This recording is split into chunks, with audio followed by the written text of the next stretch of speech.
Fans were shocked when Lalo shot Howard in the head in the heart-stopping mid-season finale of Better Call Saul's 6th season. And now they're worried about Kim. Does she have an ace up her sleeve? Is she actually a kingpin? Or does Gene meet Kim in a post-Breaking Bad world? Keep watching as we dive into the most popular theories about how Better Call Saul will end. First up, Kim breaks bad, but it's worse. So, Peter Gold told fans that they're right to be worried about their favorite partner in crime, Kimmy. And from what we've seen so far, the theory that Kim might actually die before Better Call Saul ends seems more likely than not. The show had plenty of hints to support this theory. First, we know nothing can keep Lalo at bay. The charming sociopath goes anywhere he wants and he's good at hiding. He easily got to Jimmy and Kim's apartment in last week's mid-season finale where he blew poor Howard's brains out. Second, the only 3 people we know who didn't make it to Breaking Bad were Nacho, Howard, and Kim, and 2 of them are already dead. There's a trend here and it's worrying fans. Third, and most important,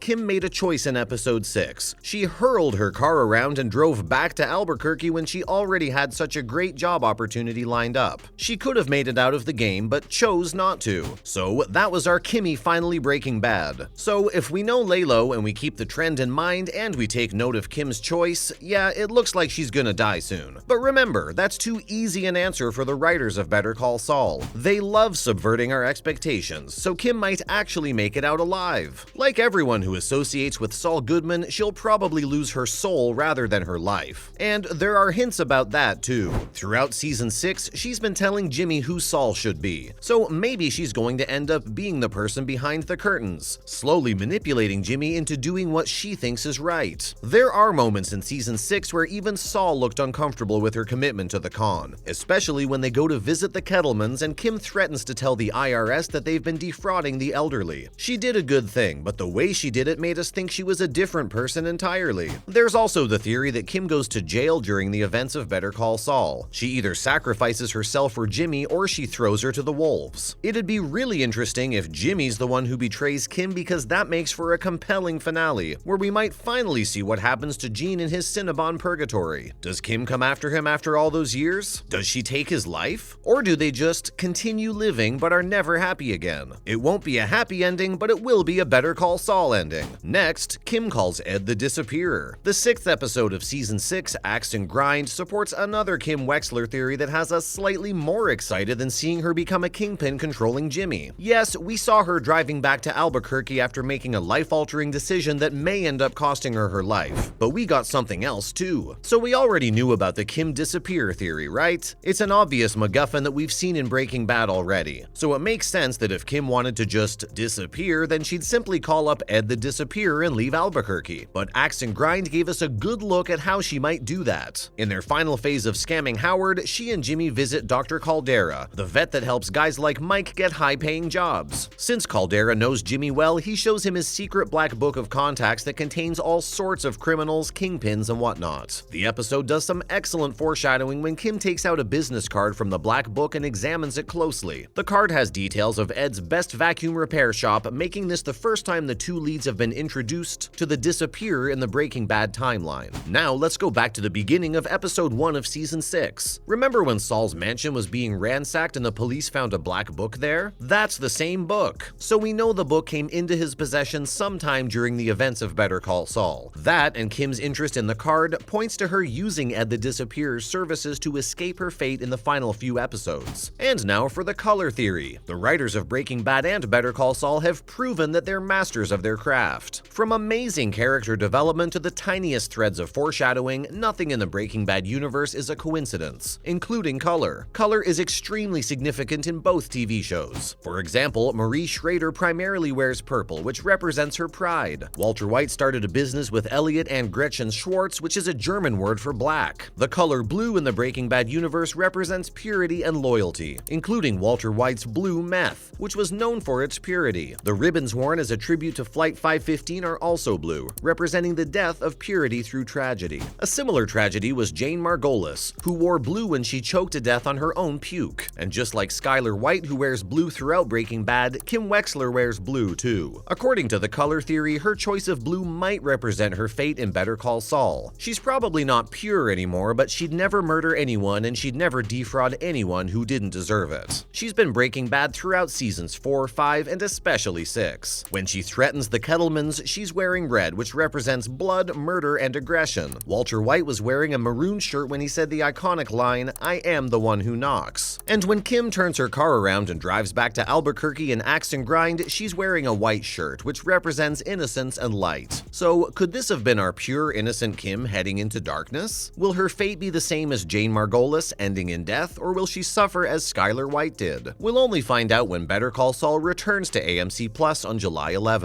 And now for other news. Starting with, Better Call Saul producer explains why the show doesn't use de-aging tech. It used to be that if you want to de-age an actor, it just wasn't possible. You either go with the same actor or you recast. Simple. But with modern technology, filmmakers can have decades shaved off their actors' faces. The same tech's available for Better Call Saul too, so why not use it to de-age the actors to appear more in line with their Breaking Bad appearances? According to producer and director Thomas Schnauz, it's all about time and money. He replied to a Twitter fan who asked a question explaining that you either go with it or you don't. The production team simply didn't have the budget for it, and they'd need a hefty sum of money to de-age Bob Odenkirk, Jonathan Banks, Giancarlo Esposito, and maybe more actors. But we think that was the right decision since de-aging isn't always that great. The Irishman did it with De Niro, Pesci, and Pacino, and while it was some impressive technology, it was still criticized for not looking as good. Besides, the drama in Better Call Saul is so compelling and so tightly written that you'll hardly ever notice that the main cast looks way older than they did in Breaking Bad. So, will we get a Gus Fring spin-off next? The mid-season finale of Better Call Saul Season 6 dropped an important piece of information about Gus Fring. When he's attending a charity event for the Youth Development Incorporated, a reporter asks why he chose that specific cause to donate to. He says it's because of the guidance that he received as a child. But wait, what guidance is he talking about? We know that he lived in poverty as a child from Season 4 of Better Call Saul, so could it be Gus reinforcing that idea in our minds? Actor Giancarlo Esposito has always expressed an interest in a Gus Fring spin-off. And hey, who wouldn't want that? Better Call Saul creators Vince Gilligan and Peter Gold haven't talked about specific plans for more Breaking Bad material, but they're open to the idea of additional spin-offs. And this throwaway line in Plan and Execution could be the perfect way to explore Gus's backstory, including finding out what happened in Santiago. And finally, Bob Odenkirk spoiled a major Better Call Saul death in 2021. Remember the photo Bob uploaded on Instagram in October 2021 with Patrick Fabian, celebrating his performance in episode 7 of season 6? A lot of people noticed the red-colored makeup on the side of Fabian's head, and since the internet takes 0 seconds to jump to theories, fans instantly figured out that Howard Hamlin dies in the final season. When someone asked Bob about the photo and the spoiler, he admitted that he kinda screwed up, and didn't know people could see the bit of makeup on the side of Fabian's head. It's okay, Bob, we still love you. And that's a wrap! Thanks for watching, we'll see you next time.